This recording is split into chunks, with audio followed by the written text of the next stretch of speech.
Mga ka-YouTubers, mga Bonji Best, ano man po ang ating kalagayan at sa kabila po ng mga pagsubok sa buhay nitong pandemic at mga kalamidad, huwag po nating kalimutan na sa kabila ng lahat ng suliranin may katapusan at pag-asa na darating. Huwag nating kalimutan ang pagdiriwang ng Pasko ng batang si Jesus na ipinanganak sa simple, dukha, ngunit mapayapang sabsaban. Ipinanganak siya upang ialay ang kanyang buhay para sa lahat. Ngayon po ay gagawa tayo ng Christmas tree at iba pang Christmas decor na sisimulan sa paggawa ng Advent wreath. Ang Advent ay siyang pagsisimula ng paghihintay ng Pasko nitong Advent Sunday. Sa mga nasalanta ng bagyo, huwag natin po silang kalilimutang tulungan at ipanalangin.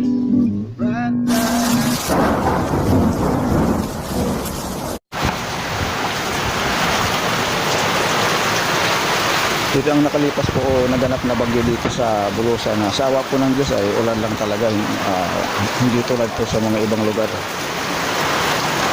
Sa mga nasalanta ay panalangin na lang muna natin sila upang malampasan nila ang trahedya na to sa kanilang buhay. I'm now in my orchard to cut branch to patrito ni ka Christmas tree. Maganda po talaga dito sa aming orchard dahil marami pong biyaya ng mga nalalaglag na kung ano-ano na nakikita sa mga prutas. Tulad na nga nito, dalawang hinog na bunga ng passion fruit. Ito ay isang uri naman ng ube na iba dun sa ube na kulay violet. Meron siyang ibang klase ng pulp at bunga. In my garden and orchard, we can see also different species of butterflies, mga paro-paro na magaganda yung kulay, red. Pagkatapos ng ulan kanina nakita ko lang ito ay nasa taas ng puno para siyang nagpapahinga. I'm sure we cannot see insects like this without the plants, trees or shrub. So we must plant everywhere. We can plant this can be seen in this kind of place because this is a home or the habitat for them. Hindi po kailangan gumawa ng hawla para sa ibon o sa kulisap. Magtanim lang po kayo at lalapit dyan ang mga ibon sa araw-araw. Tulad dito sa amin, may maraming mga kikitang ibon sa aming mga orchard at sa mga bakuran. Kung wala siguro halaman at mga puno, siguro wala rin yung mga yan. As you can see this is not a root crop of OB, but this is only the fruit of the OB vines. Ito po yung palatandaan na lapit na anihin ang root crops ng OB kapag may bunga na. Lalo na pag nahukay ng baha, makikita na yung bilog, yung kabilugan ng root crop. Ayan, ito naman yung kakao. Nasasayang ito pag maulan, nabubulok yung iba, hindi na nakakalaki. Pero meron din naman nag-survive. Iba-ibang kulay, may red, ito green, na medyo parang yellow-orange. Pag tag-ulan kasi, sinasagag muna kapag hindi lumalabas yung araw kasi pag hindi mo sinangag, yung buto nito o yung bulok din inaamag. So mas maganda talaga pagkakuha mo, isangag mo na muna kasi kung kulang sa araw. Ay mga YouTubers, ito bali yung gagawin kong Christmas tree ngayong Pasko. Bago magpasko gagawin ako. Bago tumungtong yung unang linggo o first week ng December, o bago magkatapusan yung November, gagawa na ako ng Christmas tree. Mula dito yung gagawin ko sa mga sanga ng puno dito sa amin. Taon-taon naman kasi gumagawa ako ng Christmas tree na mula sa sanga. Meron naman kaming maliit na Christmas tree na plastic, kaya lang maliit lang siya. Mas gusto ko pa rin talaga gumawa ng mataas na ganito na Christmas tree na mula sa sanga ng punong ng kahoy. Ginagawa ko nito,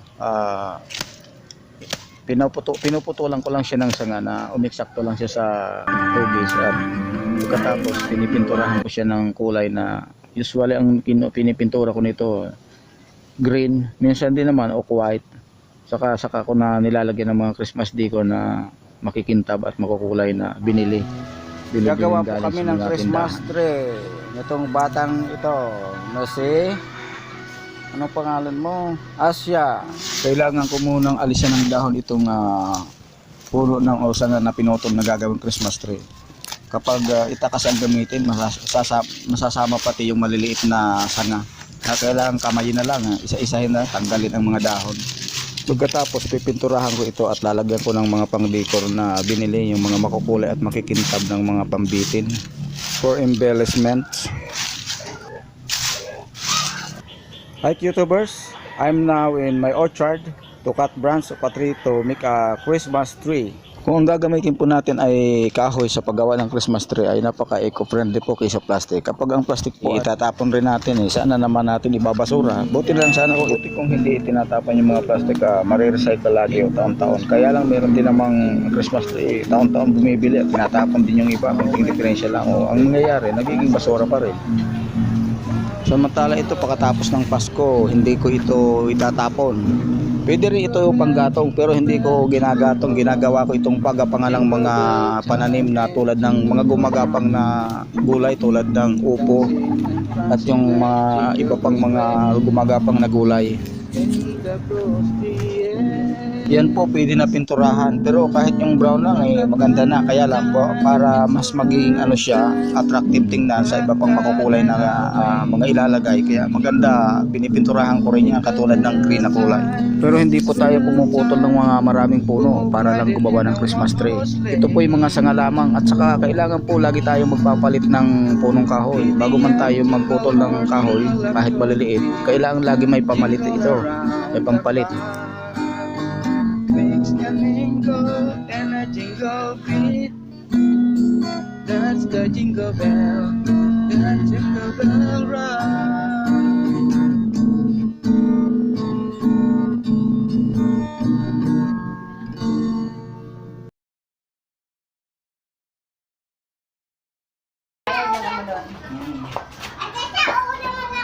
Mo na yan. Hello guys. Ito na po yung gagamitin kong pampintura sa gagawing Christmas tree. Ang ginagamit ko dito yung latex paint na hindi mabaho saka water based.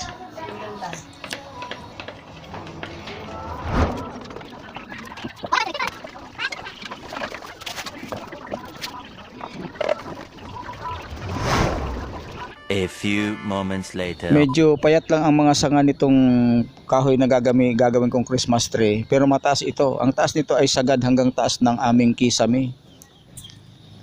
Ang ginapit kong kahoy dito ay isa sa pinaka matibay na kahoy dito na ginagamit sa mga panghaligi ng bahay o panglagay sa bahay na kahoy na tinatawag dito na amislag.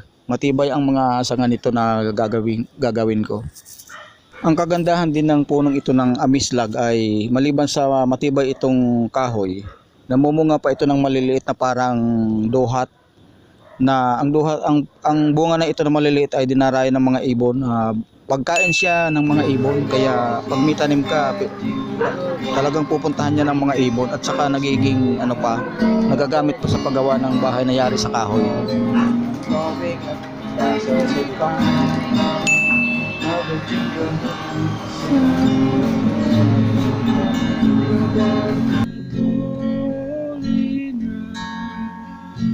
All is calm, all is bright. Round your virgin mother and child, holy infant so tender and mild, sleep in heavenly peace, sleep in heavenly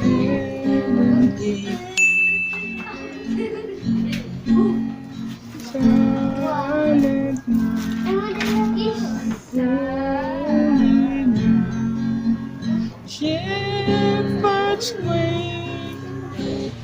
Matatapos na po ang ating Christmas tree.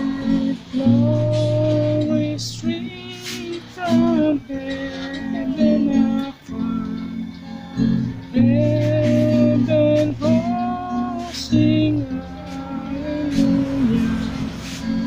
Christ the Savior is born. Christ the Savior is born. Happy Christmas. Silent Happy Christmas. night, Itong mga pabitin namin na nilalagay ay wala pa ito sa Maynila na dinala namin dito sa probinsya. Mga binili pa namin ito doon. Hindi namin tinatapo, naipon. Kaya yan, iba-ibang klase mga naipon namin ng mga bawat taon kasi nagdadagdag. Pero ngayong may pandemya, siyempre medyo pahigpitan ng panahon na halos hindi tayo bumibili na ngayon ng mga ganyan. Kaya yung mga dati nating ginamit na naingatan natin kasi hindi naman tinatapon yung mga dating ganyan gamit tinatago namin, iniingatan kasama ng Christmas light. Saka ang pagdiriwang na Pasko ay hindi naman kailangan ay magarbo, marangya. Kahit anong bagay na simple pwede natin na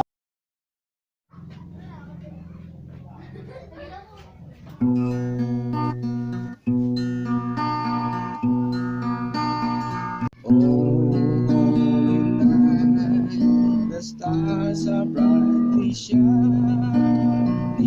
It is the night of our dear Savior's birth. Only the world in sin and narrow finding early apart, and the soul till its born.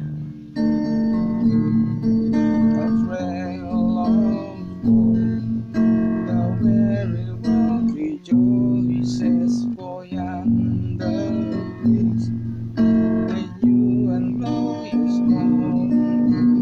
All of your deeds, for hear the angel voices.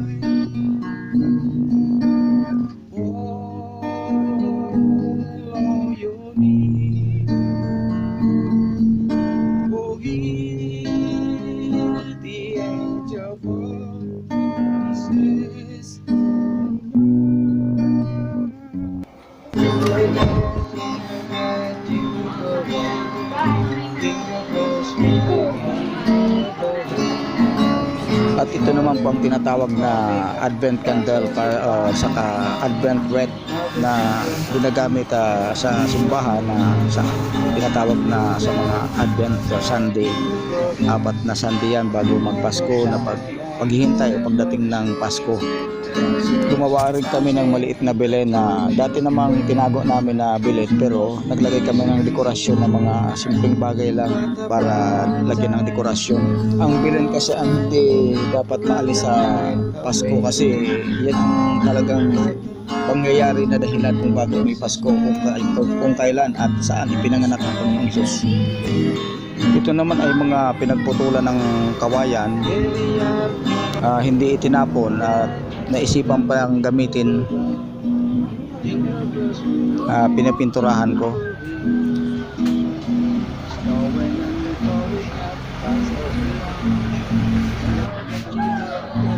Pintura ko ta.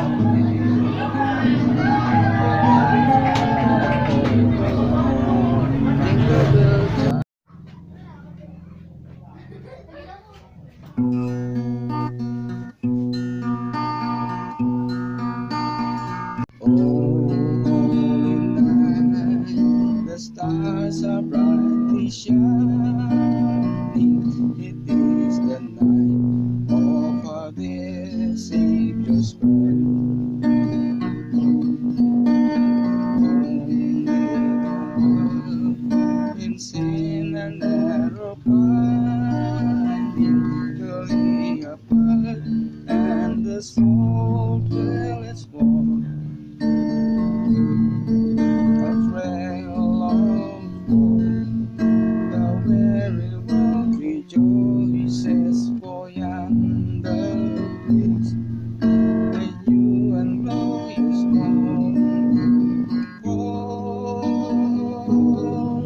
Your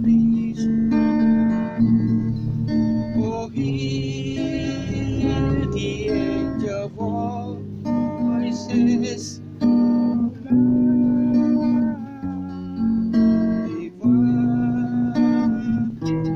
Oh, night when Christ was born. Oh, night divine.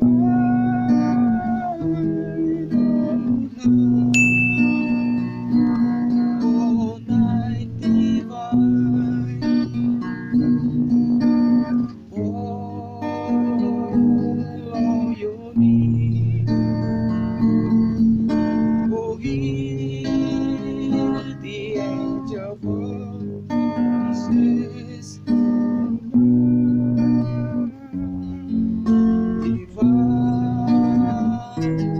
Oh, night when Christ was born. Oh, night divine.